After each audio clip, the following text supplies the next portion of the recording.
Hello guys! Susubukan ko nga magluto ng beef machado. First time ko tong gawin, so good luck!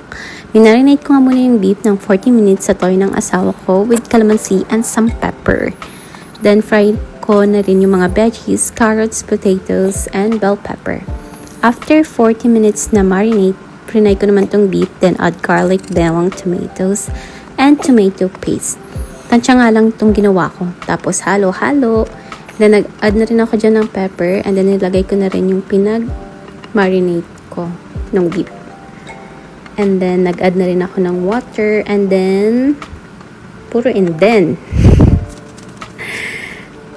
Niluto ko to ng mahigit 1.5 hour hanggang lumambot ang beef. Ayan. Tapos, nag-add na rin ako ng beef powder.